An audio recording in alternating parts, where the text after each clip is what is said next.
고1 올라가는 아이를 둔 엄마인데요. 이번 겨울방학 때 공부를 스스로 하려고 하는데 아이가 욕심이 많다 보니까 이것저것 준비를 하고 있는데 이번 겨울방학 때는 어떻게 했으면 좋을지 궁금합니다. 어떻게 하면 좋을까요? 중학교 3학년 아이를 둔 엄마인데요. 자기 스스로 학습법에 대해서 많이 들어봤는데 올 겨울방학 동안에는 혼자 계획을 세우고 스스로 주도적으로 공부할 수 있었으면 했었는데 전혀 지켜지지가 않았거든요. 그래서 겨울방학 동안에 어떻게 하면 혼자 계획 세우고 공부할 수 있는지 알려주셨으면 좋겠어요. 소리치지 않고 화내지 않고 우리 아이 공부시키기. 오늘의 주제는 우리 아이 방학 때 어떻게 하면 알차게 보낼 수 있을까요?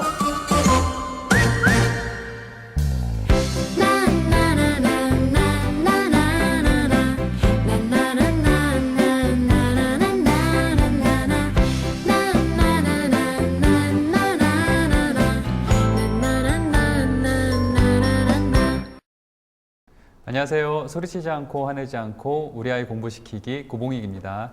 네, 지금 말씀하신 것처럼 방학만 되면 엄마들도 굉장히 두려워하고요. 왜냐하면 이제 싸울 생각을 하니까. 그리고 아이들도 기쁜 마음만 있는 게 아니라 상당한 부담이 있습니다. 왜냐하면 방학 끝날 때마다 느꼈던 그 허무함과 실패감을 떠올리기 때문이거든요. 사실 방학이 딱 끝나고 학교에 가면 정말 많은 학생들이 이런 느낌을 가져요. 딱 앉아있는 친구들 모습을 보는 순간 나는 방학 동안 아무것도 한 게 없는 것 같다. 그리고 또 하나가 저 앉아있는 아이들은 굉장히 많이 성장했을 것 같다. 이런 부담감이 있어요. 그래서 방학마다 학생들도 부담감이 있는데 방학을 알차게 잘 보내려면 뻔한 얘기 같지만 구체적인 계획을 세워두어야 합니다. 구체적인 계획을 세워두지 못하기 때문에 방학을 좀 이렇게 잘못 보내는 경우가 많은데요. 그 구체적인 계획이란 많은 학생들이 잘못 생각하고 있는 게 방학 시작하는 날 또는 방학식하고 나서 그 다음에 방학 시작하고 나서 세워야 된다는 생각을 하는데 그렇지 않습니다. 방학 계획은 언제 세워야 하냐면 기말고사가 끝나는 날부터 그 주에 세워야 돼요. 왜냐하면 그때부터가 진짜 본격적인 방학의 시작이고 방학이 계획의 일부이기 때문입니다. 그래서 그때부터 방학 계획을 세우기 시작하면 대부분 방학을 보람되고 알차게 보낼 수가 있습니다. 네, 방학 계획을 세울 때 우리가 반드시 알아야 될 실패하지 않는 방학 계획 세우는 두 가지 전제가 있는데요. 하나는 장기적인 관점에서 바라보고 방학 계획을 세워야 된다는 것이고요. 두 번째는 한 가지에 집중해서 세우는 것이 좋다는 겁니다. 먼저 장기적인 관점에서 방학 계획을 세워야 된다는 건 뭐냐면 예전에 제가 왜 장기 로드맵 한번 말씀드린 적 있죠. 예를 들면 중학교 1학년 학생 한 명이 고고학자가 되는 것이 꿈이었던 학생이 있었어요. 그래서 이 학생은 지금 중학교 1학년인데 대학교 4학년 때까지 방학이 몇 개인지 세보니까 총 20개가 있는 거예요. 여름방학, 겨울방학이 중고등학교 때 12개, 대학교 때 8개 해서 총 20개가 있는 겁니다. 그래서 이 학생이 어떻게 했냐면 그 20개의 방학마다 20개의 경험 목표를 세웠어요. 예를 들면 이번 중학교 1학년 여름방학 때는 우리나라 3대 박물관을 견학해 보겠다.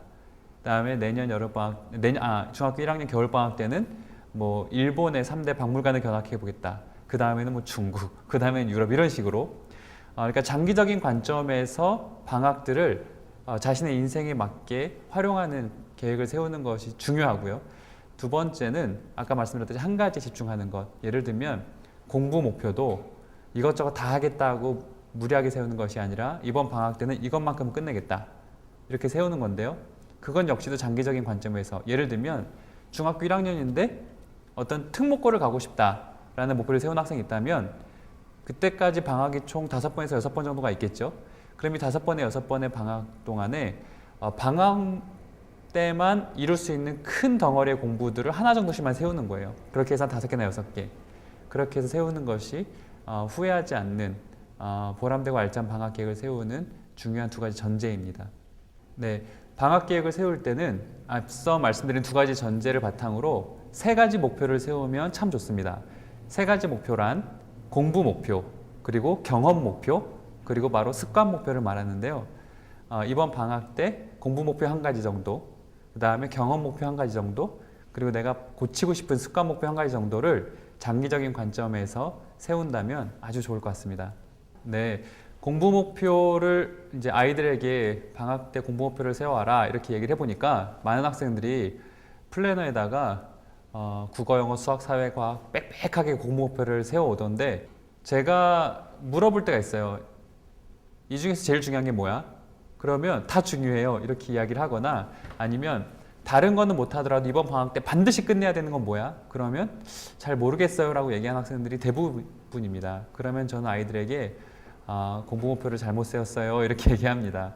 왜냐하면 이번 방학 때 다른 건 다 못 지키더라도 반드시 이번 방학 때 해야 될 공부 목표를 한 가지를 먼저 고르고 나서 그것만 하겠다라는 결심을 하고 그 다음 목표를 정하는 게 좋아요. 그렇지 않으면 대부분 학생들은 자기가 세웠던 수많은 계획들 중에 대부분을 지키지 못하고 또 실패감을 경험하는 경우가 많습니다. 반면에 반드시 지켜야 될 한 가지면 지키기가 쉽겠죠. 그럼 그 목표를 이루고 나면 놀랍게도 다른 목표들도 이루는 것이 굉장히 쉬워지는 경우가 많아요. 성취감을 경험해서 그럴 수도 있을 거고요. 그렇기 때문에 공부 목표는 한 가지 정도만 세우는 게 좋고 또 하나 세울 때 좀 쉽고 구체적으로 세우는 게 좋습니다. 예를 들면 이번 방학 때 영어 원서 한 권을 읽겠다라고 한다면 그 영어 원서를 뭐 저녁에 몇 시부터 몇 시까지 하루에 2장씩 읽겠다 이렇게 세우고요. 그리고 월요일부터 금요일까지 2장씩 읽고 토요일 저녁에는 그동안 읽었던 내용에 대해서 느낀 점을 쓰겠다 공책에다가 이런 식으로 세워서 토요일마다 점검을 하는 겁니다. 그렇게 한다면 분량도 적으니까 쉽고요. 아주 구체적이니까 지키기도 쉽겠죠. 공부 목표 다음에 세워야 될 목표는 바로 앞서 말씀드린 경험 목표입니다. 장기적인 관점에서 내가 되고 싶은 나의 모습이나 아니면 나의 꿈과 관련해서 방학 때 반드시 해야 될 경험들을 쭉 나열해 본 다음에 이번 방학 때 할 수 있는 수준의 경험을 목표를 세우는 거죠. 경험 목표의 수준은 한 3가지 정도가 있는데요. 가장 낮은 수준은 방문하는 목표예요. 그러니까 내가 예를 들어서 뭐 생물학자가 되고 싶다. 그러면 서해안 갯벌들을 방문해 보고 온다든지 이런 방문 목표가 가장 낮은 수준이고요. 그래서 뭐 고고학자가 되고 싶다 그러면 박물관을 방문해 본다든지 그 다음에 그 경험 목표 중에 이제 2번째 수준은 방문보다 더 높은 수준은 사람을 만나보고 오는 겁니다. 그래서 내가 만약에 뭐 생물학자나 고고학자가 되고 싶다 그러면은 유명한 생물학자나 고고학자 분들을 직접 만나고 인터뷰를 하고 오는 것이 방문보다 조금 더 높은 수준이겠고요.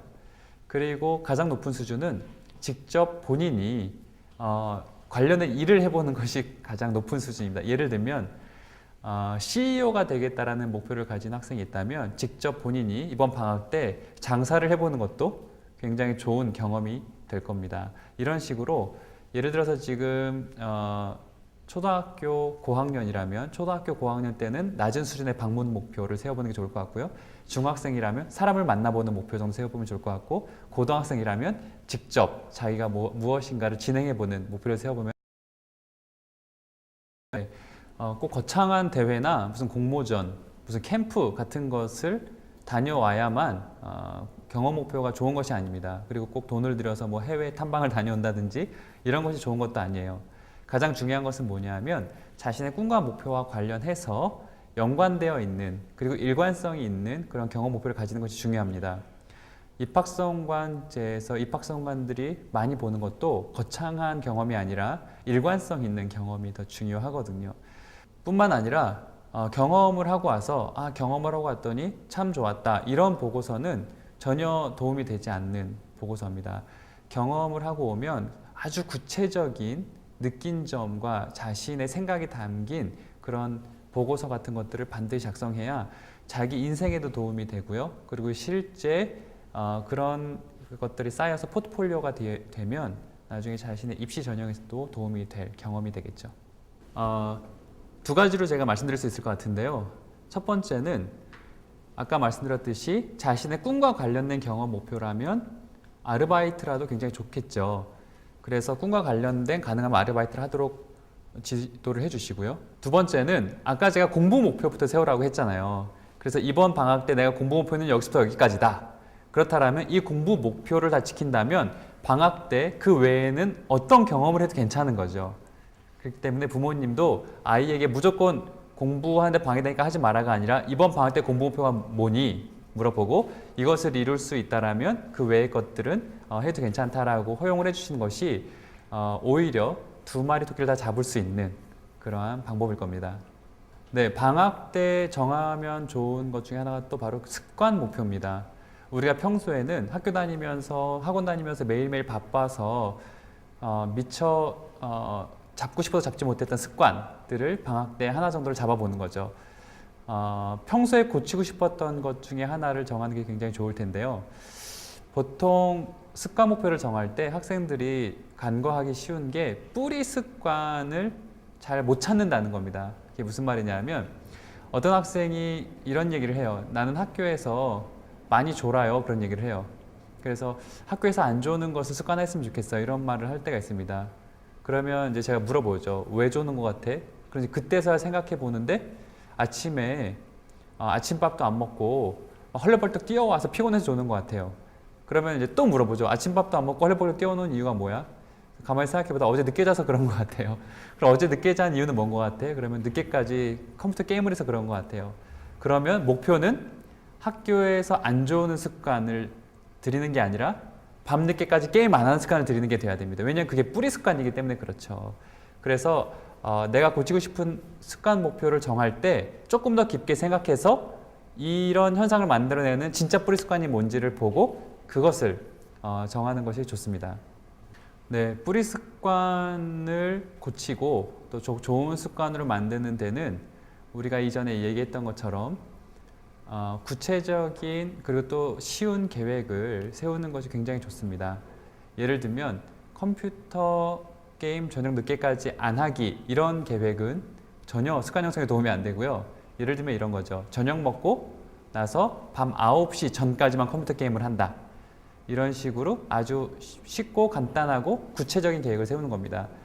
그리고 나서 두 번째는 우리 지난번에 배웠던 것처럼 과도기 계획 때 왜 달력 같은 데 동그라미 X 같은 거 표시하면서 체크하는 거 한 적 있었죠. 그런 것처럼 방학 한 달 내내 달력을 만들어 놓고 거기다가 매일매일 내가 지켰는지 안 지켰는지 동그라미 X 또는 애매하게 지킨 것 같았다 그러면 세모 정도 할 수 있는 그런 표를 만들어 놓고 하는 거고요. 세 번째는 부모님이 같이 해주셔야 됩니다. 부모님이 같이 해주셔야 되는 이유는 두 가지인데요. 하나는 아이들의 나쁜 습관의 영향에는 부모님의 나쁜 습관도 많이 있는 경우가 있어요. 그래서 부모님도 함께 그 시간에 아이가 컴퓨터를 하지 않도록 도와줄 수 있는 또 다른 습관 목표를 정해놓고 같이 습관 프로젝트를 진행하면 좋고요. 또 하나 아이가 달력에다가 동그라미 X 같은 걸 표시해낼 때 부모님께서 기억나시죠? 동그라미 했다고 칭찬하시는 것도 아니고 X 했다고 혼내시는 것도 아니고 체크를 했냐 안 했느냐만 체크를 했냐 안 했느냐만 체크해 주시면서 도와주시는 것이 훨씬 도움이 됩니다. 그래서 부모님께서는 이 두 가지 같이 본인도 습관 목표를 하나 정해놓고 지키시고 또 매일매일 체크하는 거에 대해서만 칭찬을 해주시면서 도와주시면 이번 방학 때 아이가 드리고 싶은 습관 목표가 성공할 수 있을 겁니다. 내가 후회가 되는 어떤 생활의 패턴을 만들어내는 뿌리 습관을 고치는 것뿐만이 아니라 내가 정말 드리고 싶은 습관을 드리는 것도 굉장히 중요하죠. 예를 들면 독서 습관, 그리고 예복습 습관, 그리고 취침, 기상 습관 이런 것들 또는 여학생들 같은 경우에는 방학 때 반드시 하고 싶어하는 습관 중에 하나가 다이어트 습관 이런 게 있습니다. 그래서 이런 좋은 습관들도 조금 전에 제가 말씀드렸듯이 내가 고치고 싶은 나쁜 습관 옆에 내가 반드시 드리고 싶은 좋은 습관이랑 칸을 하나 더 만들어서 동그라미 X를 해가면서 하되 고치고 싶은 나쁜 습관에는 반드시 보상을 하지 않아도 괜찮은데요. 드리고 싶은 좋은 습관에는 나름대로의 보상들을 만드는 건 굉장히 좋습니다. 예를 들면 내가 나한테 주고 싶은 보상도 괜찮겠지만 주변의 가족들이나 부모님도 설득해 보세요. 엄마 아빠 내가 이렇게 독서 습관을 들이면 예를 들면 매일 저녁에 1시간씩 책 읽는 것을 한 달 내내 하면 한 달 후에 뭐 해주세요. 이런 것도 괜찮습니다. 제가 부모님께도 드리고 싶은 말씀이 뭐냐면 성적의 결과에는 보상해 주는 건 굉장히 좋지 않습니다. 하지만 과정 또는 행동에는 보상해 주는 건 굉장히 좋습니다.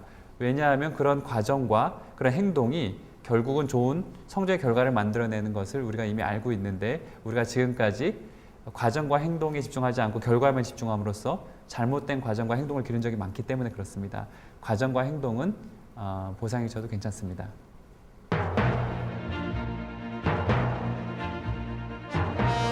방학만 되면 생활도 공부도 다 무너져버리는 오늘의 주인공을 위한 고봉익 대표의 해결책. 방학 계획은 기말고사 끝나자마자 바로 세워라. 이번 방학 동안 꼭 해야 할 공부 목표, 경험 목표, 습관 목표를 세워라. 부모도 목표를 정하고 노력하는 과정을 함께하면 효과는 2배. 부모님과 아이들 모두 방학을 즐겁게 보낼 수 있는 좋은 방법. 여러분도 고봉익 선생님의 조언을 따라서 꼭 실천해 보세요. 하나님께서 우리 인간에게만 주신 능력 중에 하나가 바로 미래를 계획하는 능력입니다. 미래를 계획하는 사람들은 좋은 점이 2가지 정도가 있습니다. 하나는 오늘 내가 무의미하게 살아가지 않게 된다는 게 있고요. 2번째는 늘 아직 이루어지지 않았을지라도 올 좋은 것에 대한 기대감과 설레임으로 하루하루를 살아가게 될 수 있다는 거죠. 아이들이 매일매일 공부하고 또 매년 방학이 오지만 그런 것들을 그때그때마다 부모님의 이끌림대로 이끌고 가시려고 한다면 하나님께서 주신 가장 좋은 능력들을 잘 활용하지 못하게 하는 것일 수도 있습니다. 이번 방학 때는 방학 때 부모님께서 세웠던 모든 계획들을 잠깐 내려놓고 아이가 자기 인생의 장기적인 관점에서 계획을 세워보도록 도와주시면 어떨까 싶습니다. 지금까지 소리치지 않고 화내지 않고 우리 아이 공부시키기 고봉익이었습니다.